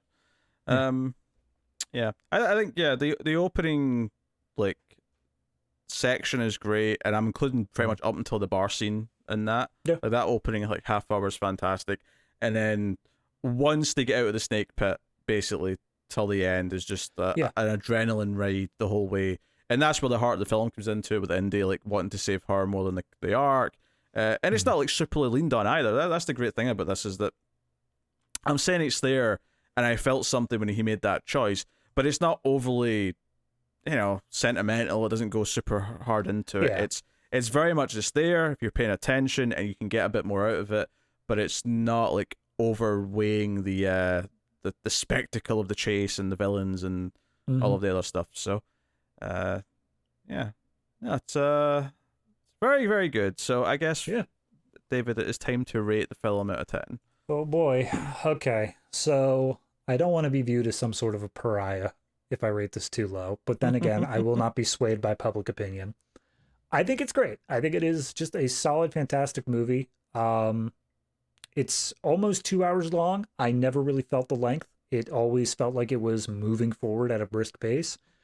It had a lot to say. It had a lot to do. It looked great. And despite the fact we didn't talk about it pretty much at any point, the score, amazing, fantastic. Yeah, the score's wonderful. I mean, we talked about the main theme coming in and not coming in fully until probably the horse race, and maybe the most, like, the biggest that hits is probably that reveal that he's climbed out of the submarine, because it's such a, like, you know, he'll just, it's like, because Batman, he'll always find his way to the danger to deal with it, you know? Absolutely. It's a big moment.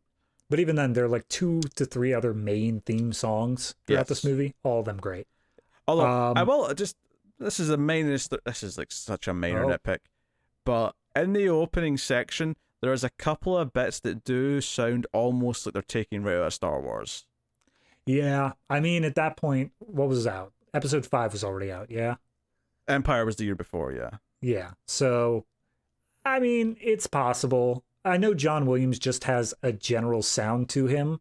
I mean, don't get me wrong. Composers all have their little things where you can kind of hear little bits bleeding in between scores to each other.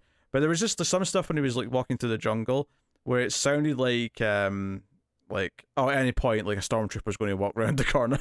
Right. Like, I was feeling once it gets to the main themes and stuff, it's so wholly unique in Indiana Jones. But it was when it was in the darker horn stuff. It was like, oh, this sounds Star Wars. Yeah. I mean, maybe that's just because Star Wars uses a bunch of the darker horn stuff. You got the March of the Empire, you got Vader's theme, you got stuff like that. So it's just hard to make it unique when you've already used 7 different tracks with that sort of sound. Yeah, but it's not like at any point I was going, oh, I can hear Jaws in here, or I can hear E.T. in here. It was specifically just that. I know some people criticize and say that the Superman theme in Star Wars sound a lot alike, and I can tell about the same person, but I never get them mixed up. They're very distinct to me. I can't remember what theme it was. You know what it was? It was the Superman theme. When there was a long period where I was trying to remember the Superman theme. I didn't want to look it up, and I would always end up evolving into Star Wars. Every time I'd be like,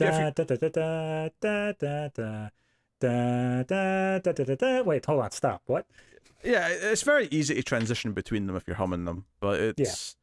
I think they're pretty distinct enough. Oh yeah, for sure. Anyway, score-wise, because of all the things I said like 3 minutes ago, I'm gonna give this one an 8.5. I don't quite want to smack it with the 9 yet. I don't think that any indie film will probably get to the 9, but this just doesn't feel like it's quite at 9 level for me personally. See, I think I will go with the 9 because I think its sense of adventure is kind of unparalleled in other movies, and a lot of that is the last like 40 minutes, which I just think once that stuff kind of kicks off, once we kind of get out of the desert of Cairo, basically, is where it really starts to kind of just all sing as far as an action movie goes. But the characters are very iconic. They feel like Harrison Ford especially, but they feel like movie stars. I feel like I'm watching movie stars in a film by a director, and there's so many, and it's not just good because I'm comparing it to modern movies. Like, it was always great, but it's hard not to think about modern movies, and I watch some of these like movies that are all shot the exact same way. They all have the same sense of humor and things like that. You know, Marvel is a lot of what I'm saying here, but not just Marvel. There's definitely other examples. There's only stuff that's made for Netflix and stuff like that. Yeah. And it feels like things go into a factory and they come out feeling the exact same. This movie has identity. It has a personality in and of itself, both in its shooting style, how it handles its characters. It's not afraid to be a little dark with how it kills off its like red shirts and its villains. It's got the great music, of course. It's got the cinematography. It's got the action set pieces. And it maybe doesn't have the strongest story of a movie ever, but it's less important in this particular case. It might be more of an issue if like all the other elements aren't as up to par in future movies. We'll find out as we go. But no, 9 out of 10. I think it deserves praise. It's not my favorite Spielberg movie. That's fair. I mean, Spielberg has done a lot of high quality stuff. I don't doubt that there's something that tops it. I mean, for me personally, I agree with everything you were saying. The only reason I'm talking to that extra half point is I think I do put a bit more emphasis on that bridge between the bar scene to the pit scene. And I wanted to just be a little bit something bigger to hold me all together there. So that's it. Yeah, okay. So yeah. Meanwhile, where are we going to put it in our collection? Oh yes, does it make the cut? Well, obviously it does make the cut, but does it quite get to a cut above? I feel like, we'll say what you think, and we'll see how I agree. But given that you rated it slightly lower though, so I feel like no, that's fair. That's fair. I always view the collection rating as completely separate from the point score. It's more about just how is this. In terms of, do you think you should own this? Is this something that's just worth having? And I have to give that an absolutely yes on this one. So I would give it the cut above. I think that if you are making a collection and you're thinking, should I put Raiders in there? Absolutely. There's no reason not to put this movie in any sort of collection you're making for just movies in general, let alone the smaller subset themes you could go into. I'm not going to argue. I mean, it's a classic. Yeah.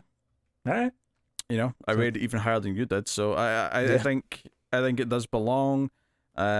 Is this the first regular episode where we've given something above the cut? Yep. Or cut above, rather? Yep. Hold on, I got to check the Santa Claus movies real quick. No. No, it's above. It's the only one that's above. It's not the first movie in general that we've given a cut above to, because one of our bonus shows over in patreon.com/MailFuzzTV that's monthly, extra reels at the $5 tier, we do So Bad They're Good movies, and we actually gave a cut above to a terrible but wonderful movie called Dangerous Men. So this is actually the second movie that's been a cut above. But although by this point there's another show going on, Pete. Oh, true. Of course, Seven Samurai was a cut above as well. Yes. On our monthly show that just started, Collector's Cut, the collection. It's a Criterion show where we do Criterion movies. It's the opposite of Extra Reels. That's not locked behind Patreon or anything like that, but it's alternative, which is the worst movies of all time. Extra Reels is on Patreon, as is our monthly bonus episode.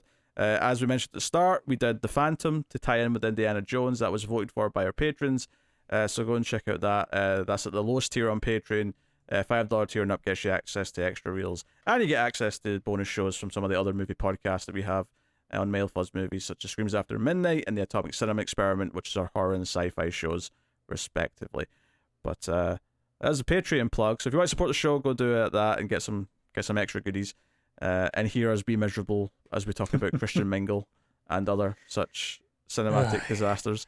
Yeah. But that's the show. Obviously, like, subscribe, ding the bell for notifications. All these things do help us out a lot. Share us with your movie-loving friends. But that is the show. Obviously, next week we will be back with Temple of Doom.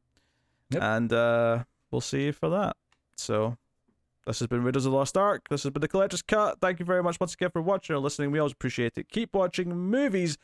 And why did it have to be snakes?